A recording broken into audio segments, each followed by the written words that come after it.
Assalamualaikum warahmatullahi wabarakatuh. Perkenalkan, nama saya Amalia Perliani dengan NIM 32311111014 dari Program Studi Pendidikan Pancasila dan Kewarganegaraan Stambu 2023.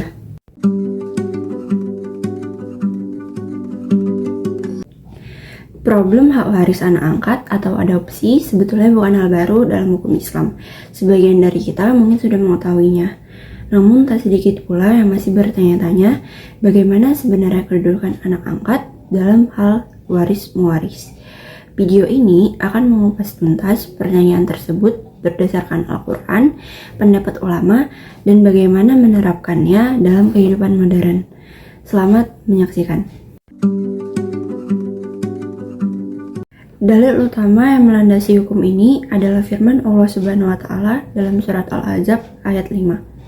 Ud'uuhum li'abaihim huwa aqsatu 'indallah fa in lam ta'lamu abaahum fa ikhwanukum fid din wa mawalikum وليس عليكم جناح فيما أخطأتم به ولكن ما تعمدت قلوبكم وكان الله غفورا رحيما. Dan artinya, panggillah anak-anak angkat itu dengan memakai nama bapak mereka. Itulah yang lebih adil di sisi Allah. Jika kamu tidak mengetahui bapak mereka, maka panggillah mereka sebagai saudara-saudaramu, seagama, dan maula-maulamu. Tidak ada dosa atasmu jika kamu hilaf tentang itu. Tetapi yang ada dosanya, apa yang disengaja oleh hatimu, Allah Maha Pengampun lagi Maha Penyayang. Ayat ini turun untuk meluruskan praktik jahiliyah, termasuk ketika Rasulullah SAW mengangkat Zaid bin Haritsah yang sempat dipanggil Zaid bin Muhammad. Allah menegaskan bahwa anak angkat tidak memiliki hubungan nasab atau keturunan. Konsekuensinya, para ulama dari seluruh mazhab fikih sepakat tidak ada hubungan waris-mewaris antara anak angkat dan orang tua angkatnya. Sebab utama mendapat warisan adalah adanya pertalian darah atau nasab atau pernikahan. Karena hubungan tersebut tidak ada, maka hak waris pun tidak berlaku secara otomatis. Jadi secara hukum, anak angkat tidak berhak mendapat bagian dari harta warisan orang tua angkatnya. Begitu pula sebaliknya, orang tua angkat tidak otomatis mewarisi harta anak angkatnya.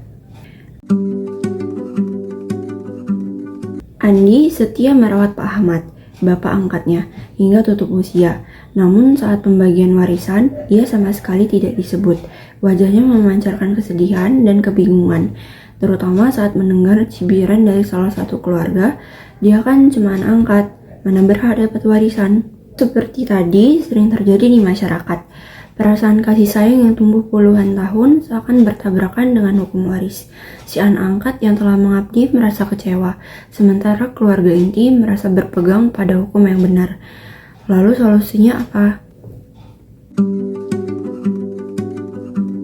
Islam telah memberikan solusi yang sangat adil, yaitu wasiat.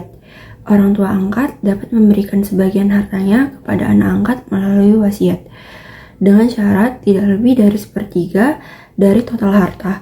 Cara ini juga diatur dalam kompilasi hukum Islam pasal 209. Dengan wasiat, hak ahli waris lain tidak terabaikan dan kasih sayang kepada anak angkat dapat diwujudkan secara nyata dan sesuai syariat. Lalu, apa pelajaran yang dapat diambil?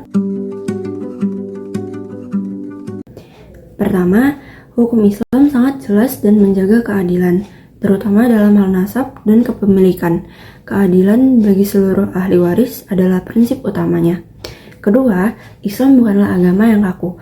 Melalui instrumen wasiat dan hibah, kasih sayang dan penghargaan kepada anak angkat dapat diberikan tanpa harus mengorbankan hukum yang telah ditetapkan Allah Subhanahu wa taala. Dalam konteks modern, memahami hukum waris Islam bukan berarti mengesampingkan hubungan emosional. Justru dengan memahaminya, kita bisa merencanakan pembagian harta dengan lebih bijaksana dan damai. Komunikasikan dengan baik dalam keluarga dan selesaikan dengan wasiat yang sesuai dengan syariat. Dengan begitu, kita bisa memenuhi kedua-duanya, yaitu menjalankan perintah Allah Subhanahu wa Ta'ala dan menjaga keharmonisan keluarga. Sekian video penjelasan materi dari saya. Terima kasih kepada teman-teman yang sudah menonton sampai selesai. Lebih dan kurang saya mohon maaf. Assalamualaikum warahmatullahi wabarakatuh.